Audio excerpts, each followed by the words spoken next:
नमस्कार दोस्तों, skill India mart में आप सबका स्वागत है। PMKVY 3.0 के लॉन्च होते ही इस स्किल इंडिया इकोसिस्टम के अंदर RFP की बहार आ गई है। कल हमने गुजरात स्किल डेवलपमेंट मिशन का जो RFP का वीडियो पब्लिश किया था।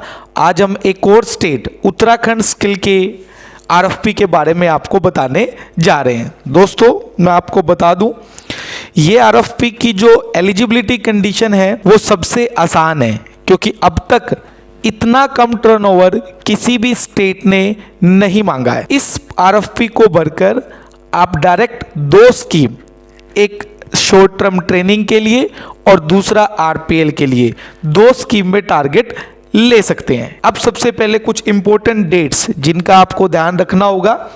डेट्स बड़ी इंपॉर्टेंट है और आपको बड़ी जल्दी से इस प्रपोजल को बनाना होगा, क्योंकि ये प्रपोजल आपको उत्तराखंड में हार्ड कॉपी में सबमिट करना है। 17 जनवरी को ये नोटिफिकेशन पब्लिश किया गया था। 31 जनवरी शाम 4 बजे तक सील्ड एनवलप में आपको ये प्रपोजल भेजना होगा और उस प्रपोजल को भेजते वक्त ये कैटेगरी आपको बतानी होगी कि कैटेगरी ए के लिए अप्लाई कर रहे हैं या कैटेगरी बी के लिए। ये वीडियो में हम आगे बताएंगे कि कैटेगरी ए को क्या बताया गया है और कैटेगरी बी को क्या है। एक बात का ध्यान रखिए दोस्तों, ये एक RFP नहीं, 2 RFP है, क्योंकि हम आपको बता दें कि साफ साफ लिखा हुआ है PMKVY शॉर्ट टर्म प्रोग्राम के लिए अलग RFP और आना है। ठीक है दोस्तों, नेक्स्ट पॉइंट पर अगर हम बात करते हैं, इसकी क्या मेन गाइडलाइंस रहेंगी। पहली बात, इसमें डिस्ट्रिक्ट की प्रेफरेबल जो 9 डिस्ट्रिक्ट है उत्तराखंड के, जो पहाड़ी एरिया है, हिल एरिया है, अल्मोड़ा, बागेश्वर, चंपावत, चंपोली, पौड़ी, पिथौरागढ़, रुद्रप्रयाग, टिहरी और उत्तरकाशी, ये वो डिस्ट्रिक्ट है जिनको प्रेफर किया जाएगा। इन डिस्ट्रिक्टों में टारगेट मिलने की संभावना ज्यादा रहेगी। उसके अलावा नैनीताल, US नगर, देहरादून और हरिद्वार, इन डिस्ट्रिक्टों के लिए भी आप अप्लाई कर सकते हैं, परंतु ये सब कुछ अप्लाई आपका फाइनल होगा। ऐसा नहीं है कि आपके पास ट्रेनिंग सेंटर होने चाहिए। अगर आपको टारगेट मिलता है तो आपको कमिट करना पड़ेगा कि फरवरी में आप स्मार्ट एग्रीकेटेड ट्रेनिंग सेंटर बना लेंगे। अब देखिए दोस्तों, ये है वो एलिजिबिलिटी क्राइटेरिया। यहाँ आपको पता चलेगा कि हिंदुस्तान में उत्तराखंड की सबसे आसान RFP की गाइडलाइंस क्या है। सबसे पहले, कोई भी ऑर्गेनाइजेशन एंटिटी रजिस्टर्ड होना चाहिए, proprietorship firm, public private limited, trust, कोई एजुकेशनल इंस्टीट्यूट, कुछ भी हो, लीगल उसका एग्जिस्टेंस होना चाहिए। दूसरा, अब ये टेक्निकल एलिजिबिलिटी के अंदर 2 पॉइंट है, कैटेगरी ए और कैटेगरी बी। अभी आपकी स्क्रीन के में कैटेगरी ए है। कैटेगरी ए के अंदर डायरेक्ट इंडस्ट्री को या मैन्युफैक्चरिंग फर्म को इनवाइट किया गया है ट्रेनिंग पार्टनर बनने के लिए। लेकिन अगर वो ट्रेनिंग पार्टनर है, बनना चाहता है इंडस्ट्री, तो उसको 2 चीजें कंफर्म करनी पड़ेगी कि अभी तक उसके पास कितनी प्लेसमेंट विद इन फर्म कराएगा और कितनी प्लेसमेंट आउटसाइड फर्म कराएगा, कितने कैंडिडेटों को वो ट्रेन करेगा और कितने कैंडिडेटों को प्लेस कर चुका है लास्ट 3 साल के अंदर। ये उसको कंप्लीट जानकारी देनी होगी। साथ में उसको एक CA सर्टिफिकेट देना होगा जिसमें क्लियरली मेंशन होगा कि 3 साल का एवरेज टर्नओवर 20 लाख से ज़्यादा है। परंतु एक इंपॉर्टेंट बात और है दोस्तों, जो फर्म एग्रीकल्चर या टूरिज्म सेक्टर में काम कर रही है, उनके लिए ये टर्नओवर जो क्लॉज है वो एग्जेम्प्ट है। यानी कि अगर कोई एग्रीकल्चर में फील्ड नई काम करना शुरू किया है, टर्नओवर ज़्यादा नहीं है, तो उसको टर्नओवर से एग्जेम्प्ट कर दिया जाएगा। दूसरा दोस्तों, आपको पता ही है, हम सबके लिए, उन स्किल इंडिया इकोसिस्टम के ट्रेनिंग पार्टनर्स के लिए, उन्हें अपने 3 साल का एग्जिस्टेंस दिखाना होगा, 20 लाख से ज़्यादा का टर्नओवर का सर्टिफिकेट और आपके फाइनेंशियल्स, ITR, ऑडिट रिपोर्ट और आपके बैलेंस शीट और प्रॉफिट एंड लॉस को आपको उसके साथ लगाना होगा। ठीक है दोस्तों, तो ये आपको RFP पे जो मेन पेज होगा एनवलप का, फ्रंट पेज, उस पर बताना होगा कि आप A कैटेगरी के लिए अप्लाई कर रहे हैं या B कैटेगरी के लिए। A कैटेगरी में भी शॉर्ट टर्म ट्रेनिंग के लिए अप्लाई कर रहे हैं या RPL के लिए। B कैटेगरी में भी शॉर्ट टर्म ट्रेनिंग के लिए अप्लाई कर रहे हैं या RPL के लिए। ठीक है दोस्तों, नेक्स्ट पॉइंट, असाइनमेंट में आपको मैं बता दूं, 31 मार्च तक आपको ये टारगेट कंप्लीट करना होगा। अगर आपके पास खुद का सेंटर है तो बढ़िया है, वरना उत्तराखंड मिशन जो है वो आपको कह रहा है कि आप उनकी जो गवर्नमेंट ITI है उनको अंदर भी आप अपना स्मार्ट का सेंटर सेटअप कर सकते हैं, जिसके लिए आपको एक रेंट देना होगा। ये भी ऑप्शन आपके लिए अवेलेबल रहेगा, यानी आप उत्तराखंड में नया इंफ्रास्ट्रक्चर ढूंढने की जरूरत नहीं है, वहीं के ITI में आपको प्लेस मिल जाएगा। ठीक है दोस्तों, उसके अलावा प्रपोजल सबमिशन की मैं बात बता चुका हूँ। 4 बजे से पहले 31 तारीख को हार्ड कॉपी में सबमिट होना जरूरी है।